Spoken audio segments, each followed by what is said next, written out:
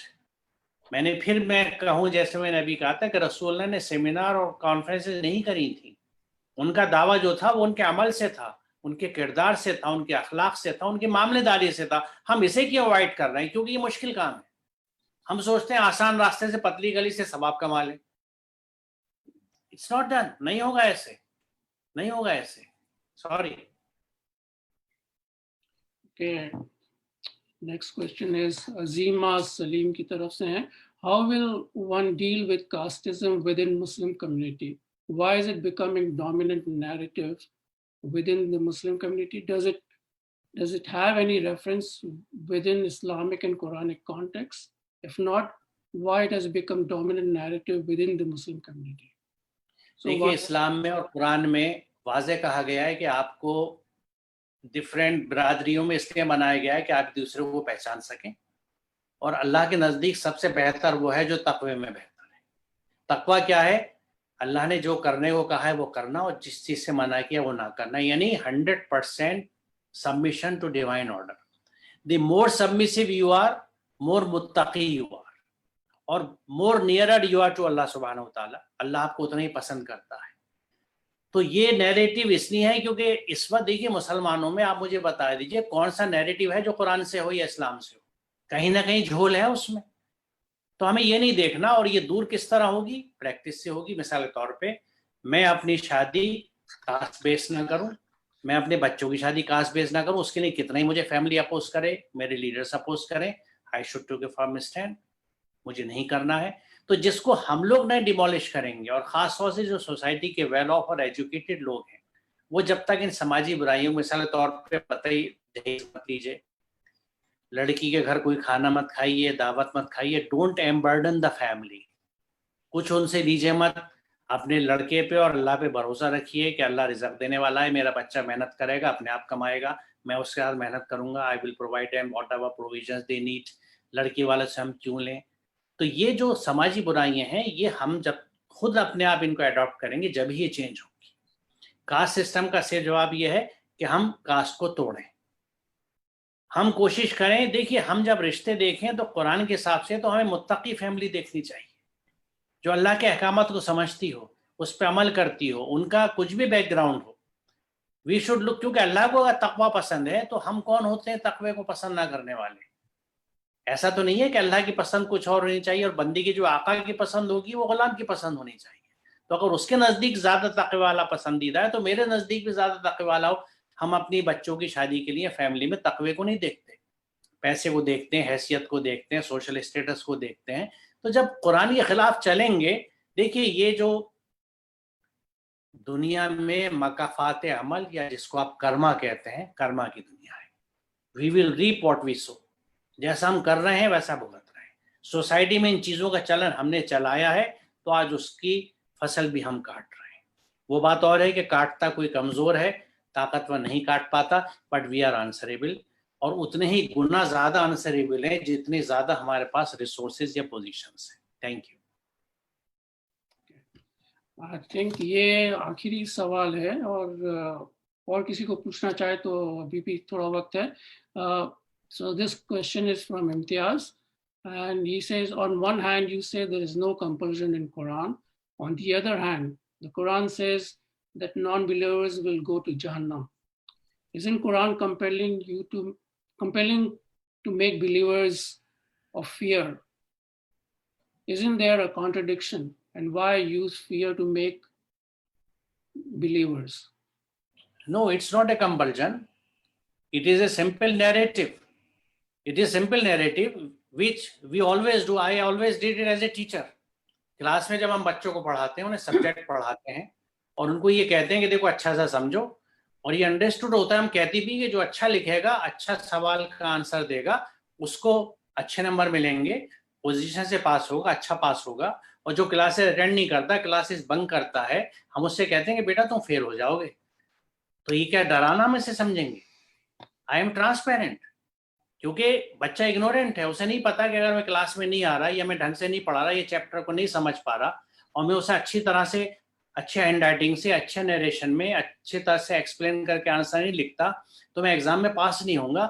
I will not graduate, میرا promotion نہیں ہوگا, میری گروتھ نہیں ہوگی, اکیڈمک گروتھ نہیں ہوگی. تو اس کو کہنا, یہ تو دونوں پیرالل ہیں.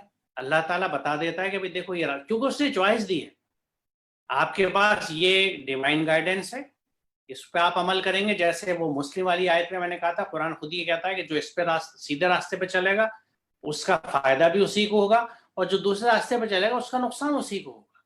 تو یہ تو کلیئرٹی ہے, یہ تو ٹرانسپیرنسی آپ کو بتا دیا گیا.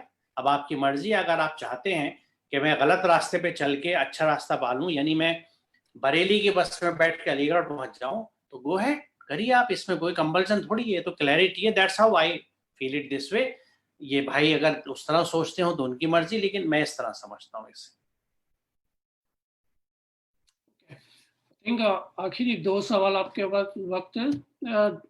جی بالکل ہے, اور میں یہ گزارش کروں گا کہ جو لوگ بعد میں بھی سوال مجھ سے کرنا چاہیں, میرا موبائل نمبر اور ای میل آپ شیئر کر سکتے ہیں. جو بھی چاہتا ہو دیکھنا, جیسے میری آخری سلائیڈ میں تھا, لوگ مجھے میل کر سکتے ہیں, اور میرے اس نمبر پہ میں واٹس ایپ پہ بھی ہوں, میسنجر پہ بھی ہوں, سب پہ ہوں. آپ فرمائیں. جی ٹھیک ہے. تو یہ ایک سوال ہے کہ please guide what is the importance of حدیث.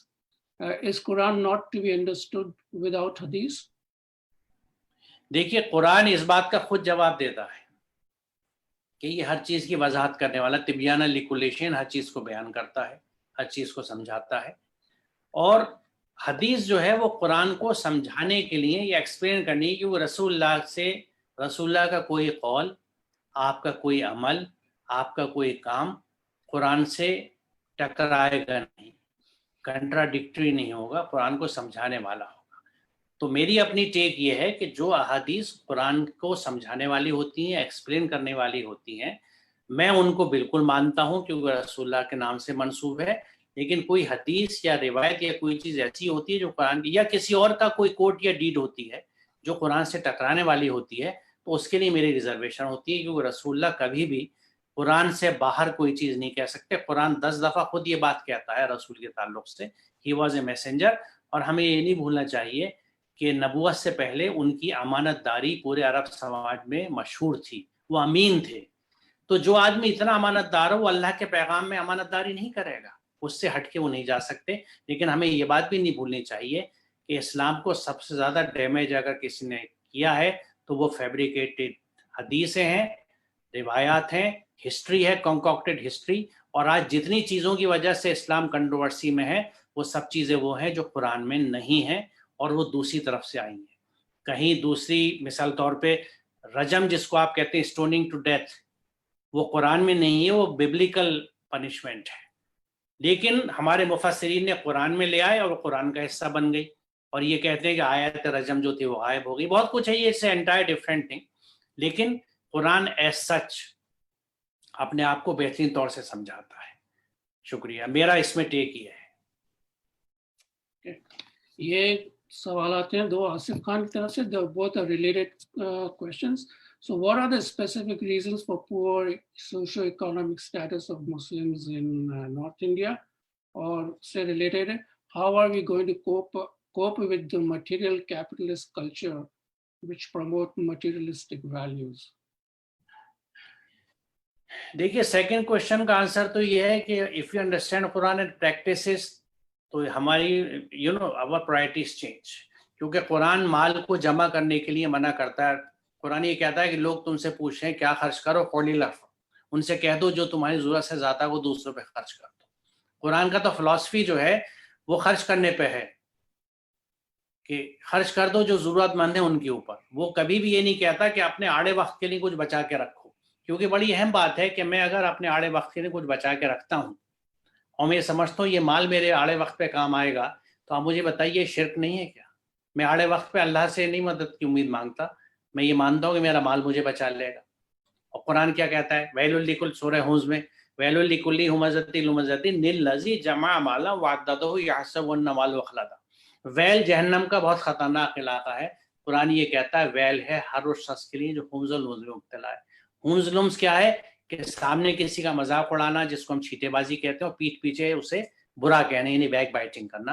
اور تیسرا کیٹیگری کون ہے؟ جس کو قرآن کہتا ہے ویل میں جائیں گے، جو مال کو جمع کر کے گن گن کے رکھتا ہے کہ وہ اس کو قائم رکھے گا.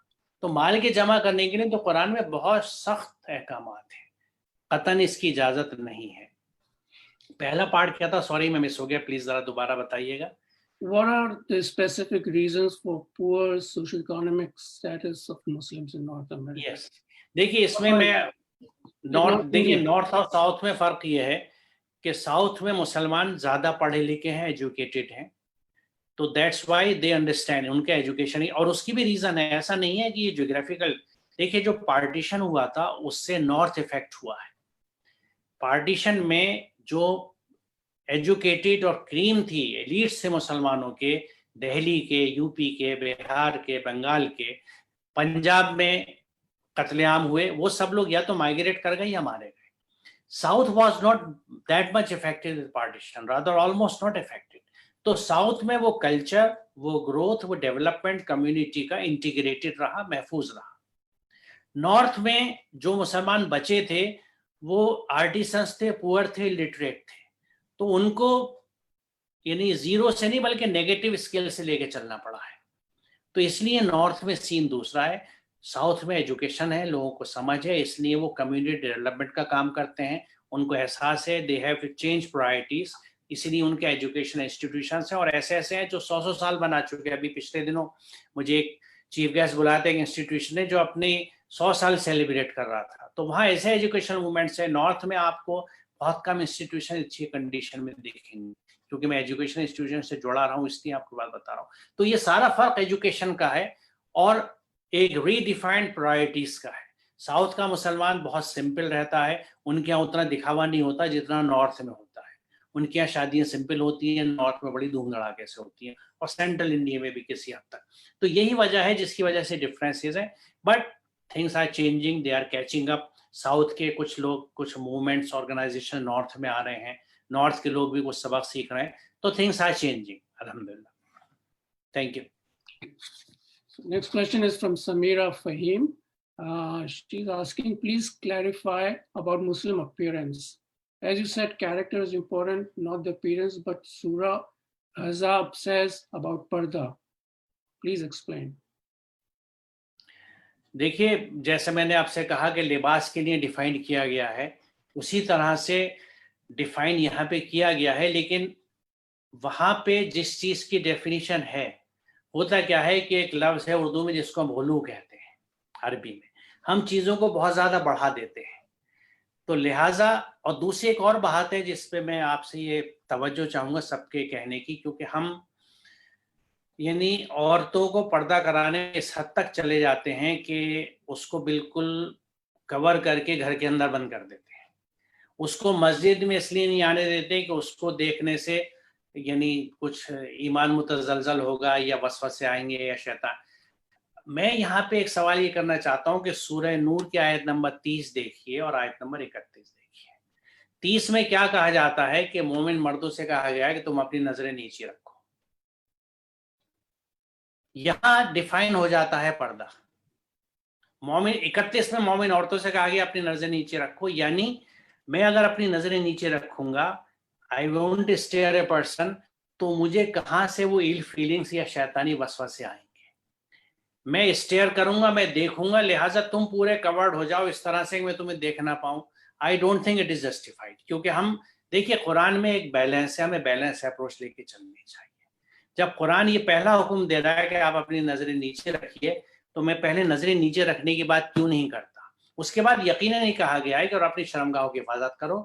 31 میں عورتوں سے کہا گیا ہے کہ آپ اپنی زینت دکھاتی نہ پھریں اور اپنی اوڑھنیوں کو اپنے سینوں پہ رکھیں. تو یہ ڈیفائن کیا جا رہا ہے، لیکن ان دونوں کیسز میں پہلی چیز جو کہی جا رہی ہے وہ یہ کہی جا رہی ہے کہ نظریں نیچے رکھ کے ہم نظر کا اہتمام یا نظر کی احتیاط کو کہیں نہ کہیں بھول جاتے ہیں. ہم چاہتے ہیں یہ چیز سامنے نہ آئے، چیز سامنے ہے لیکن میں نیچے دیکھ رہا ہوں تو کیا ہوگا؟ Nothing will happen. اور پہلا حکم اسی چیز کا ہے کہ اپنی نظر کو نیچے رکھو. تو ہمیں اپنے سوسائٹی میں نظر نیچے رکھنے کی عادت کو کلٹیویٹ کرنا ہے جو آلموسٹ اب ختم ہو چکی ہے. For whatever reason we stare people, we criticise them, پھر ان پہ تنقید کرتے ہیں اس نے ایسا پہنا، اس نے ایسا پہنا. اب یہ ہم بھول جاتے ہیں کہ اب یہ بیک بائٹنگ بھی ہو رہی ہے، غیبت بھی ہو رہی ہے، جس کی قرآن منع کرتا ہے. یہ کہتا ہے کہ غیبت کرنے کا مطلب یہ ہے کہ تم اپنے مردہ بھائی کا گوشت کھاتے ہو. لوگوں کے برے نام رکھنے پہ قرآن منع کرتا ہے. یہ سارے احکامات یعنی جب ہم یہ سب ڈسکشن کر رہے ہیں تو ہم گناہ گار ہو رہے ہیں اور ہمیں پتہ نہیں کیونکہ قرآن ہم نے پڑھا نہیں، ہمیں علم نہیں کی چیز گناہ ہے. شکریہ. اور یہ آئی تھنک آخری سوال ہے from Ayan Khan. Sir, is it possible to manage any community in discipline to discipline اور unite without any leader in current scenario? How it can be possible? دیکھیے، لیڈرشپ کے لیے ایک آئیڈیالوجی کی ضرورت ہوتی ہے. We all agri.